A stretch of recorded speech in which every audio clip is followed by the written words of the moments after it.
Hi, this is Sarit Switzer, and welcome to the It Is Taught podcast, a podcast devoted to the teachings of Rabbi Shneur Zalman of Liadi as recorded in his most famous work, the Tanya.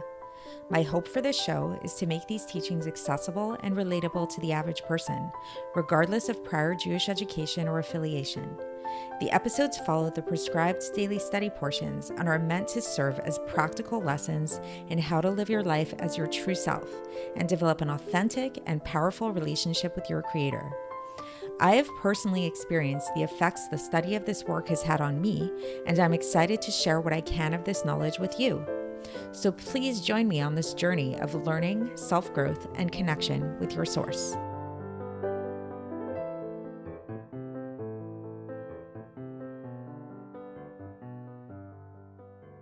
Hi, and welcome to the It Is Taught podcast. This is episode 657 for the 24th of Elul in a regular year.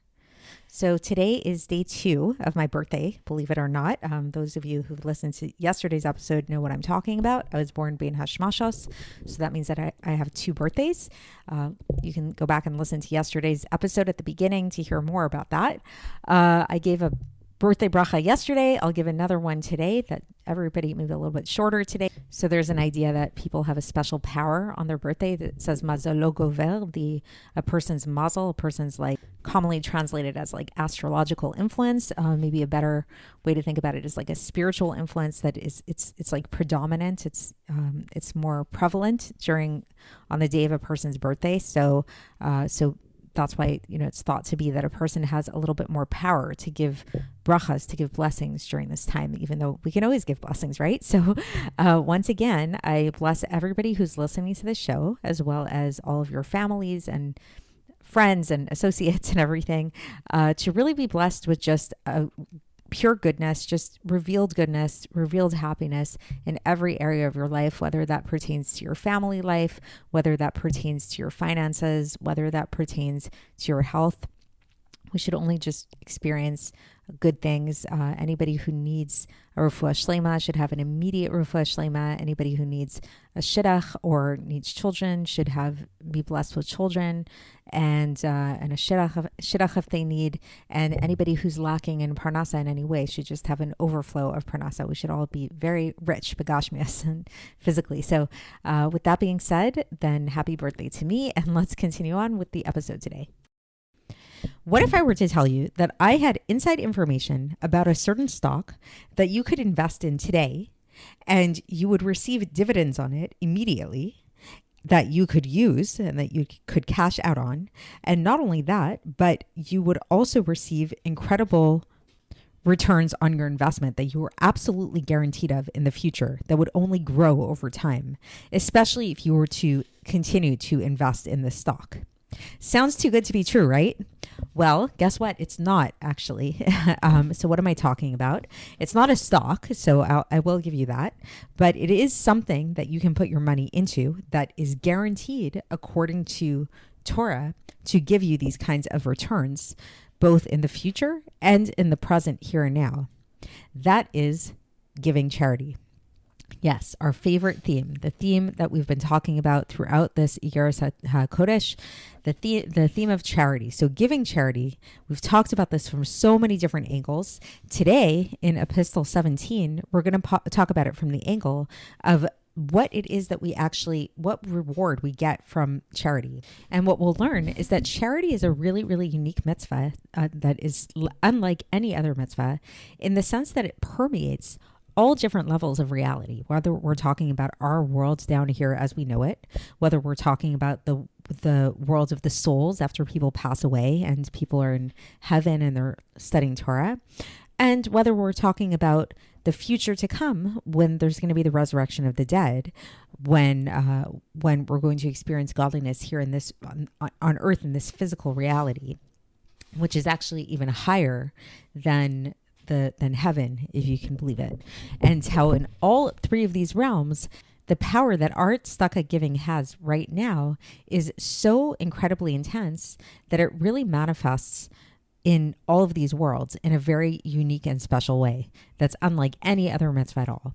So rather than try to summarize all this on my own, I think we should get straight into the text and see how the Alter Rebbe explains all of this, as he really breaks all of this down in such a way that it really can parallel other types of physical investments that we can think of, whether we're investing in a stock or a company or whatever it is, that there's sort of like there's the immediate reward that you might get if you invest in a certain company, and then there's the future rewards to come. And similarly, there's this breakdown here as well. So let's get into the text and see how the Alter Rebbe explains this. And again, for context, we are beginning a new epistle, Epistle 17 today, and today we're going to learn the first half of this epistle. So here we go. So the Alter Rebbe begins that it is known, and this is something we've spoken about before, that when there's an arousal from below, that which we call in Hebrew an esarusa delatata, when a person arouses in their heart the attribute of chesed and rahmanas, of kindness and of compassion to everybody who is in need of this compassion, this causes an arousal from above, and esarusa delatela, to arouse compassion, great compassion, rachamim rabim, from the source of compassion, to bring upon him, to bring upon this person fruits in this world and principle for the world to come. So in Hebrew, fruit is pirot, and the principle is keren, l'olam haba. So principle for the world to come. So it's just like, again, if you make some kind of financial investment, the fruits would be considered like the things that you get immediately from that investment that you're seeing right away. And the principle is what you get later on. Like it's like that money that you put aside for the future, and it's hopefully going to get interest on it as well. So the Alter Rebbe explains in this case, what are the fruits that we mean? This is the flow that comes down from the source of the rachamim, the source of compassion and the vitality of life, the life force of the fountain of life, which is God, that comes down here in this world in a way through the evolution of the worlds, the hishtalshelus of the worlds, from above to below, until it comes down here into this physical world in the form of children, life, and sustenance. So in Hebrew, b'nei chaya b'zonai. So basically, this is a reference to the fact which we've spoken about previously so far, that there's this idea of when you give tzedakah, it actually gives you, and when you act in compassionate ways and act in kind ways, this is a way to actually gain here in this world good things for your family, like in terms of family life, good things in terms of your health, which is like the category of chayai, life, and good things in terms of your parnasa, your sustenance, your profession, your livelihood, money, things like that. And what's the principle? What's the keren?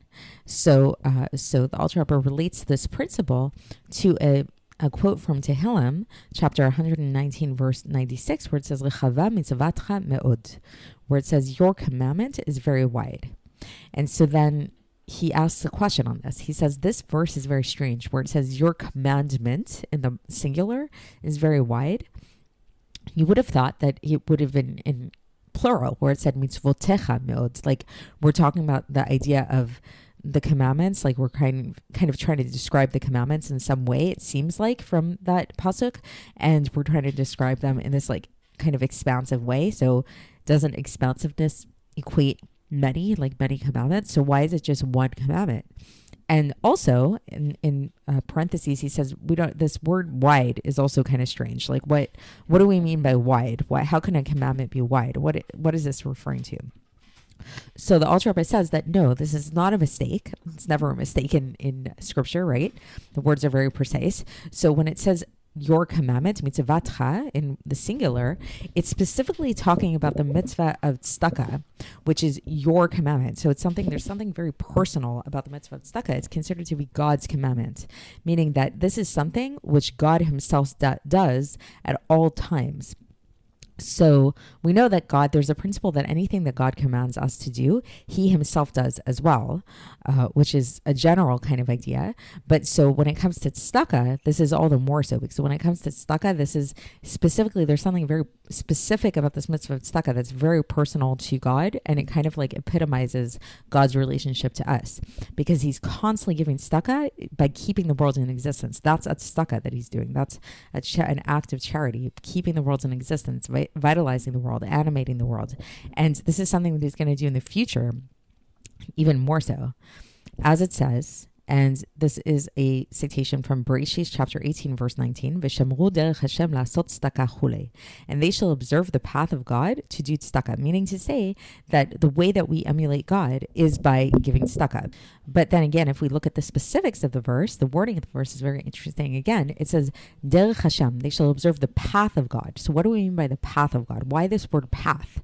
So the way we can understand this is like, by way of metaphor, when you think about a path that goes from one city to another, this is how this revelation of God happens. This revelation of God that comes about through this giving of tzedakah, it comes about in this like this path that kind of like goes through everything. What we call and it permeates everything. What we call this light, this revelation that happens, is sovev kol almin. This is a term that's come up previously in Tanya, if you remember it. It's a light that encompasses all the world. So it's like, it's not a light that is like specific to different individual creatures. It's more like this all-encompassing light that is just like throughout everything. So just like a road that would cross through many different cities, and it's crossing, and it's you're in one city and you're in another city, and it's the same road that's just like going. That's this light of Sovev Kol Amin. And this light of Sovev Kol Amin, the Alter Rebbe says, will be revealed even here in our world during the future times when there's the resurrection of the dead, because the resurrection of the dead is going to happen in our world. But the way that it will become revealed down here at that time is through our arousal from below, our eserisa delatata, through our through the Torah of tzedakah and giving generously, gratuitously. So our giving, when we give in a gratuitous manner, when we just like give and give and give without any concern for thinking about it too much or anything, this is actually going to cause this revelation in the future, in the time to come, with the resurrection of the dead. And and this revelation that's going to happen in the future in our world, in the time of the resurrection of the dead, is going to be a much greater revelation than even the revelation that's found in the lower and higher Gan Eden, in the lower and higher heavens. So that's intense, right? So now we have to understand what that means. What's this revelation in the lower and higher levels of Gan Eden? What's that all about? So we know that in Gan Eden, in the heavens, so to speak, what we call it. So this is where we find all of the souls of the tzaddikim, of the Tanaim, and of the Nevi'im, the prophets. So the Tanaim, these were the scholars of the Mishnah, the oral Torah. So all of these scholars are currently found in the higher Gan Eden, which is at the highest level. This higher Gan Eden is like the highest of all levels, spiritually speaking. And in the future to come, they are going to come back and they're going to be resurrected. So there's this principle in Judaism that in the future to come, everybody's going to come back, and everybody is going to be resurrected here in this world, and they're going to enjoy the splendor of the Shekhinah at that time. So when we talk about this revelation that's going to happen down here in this physical world, how could we possibly say that it's going to be even greater than the most spiritual of all worlds, this higher Gan Eden?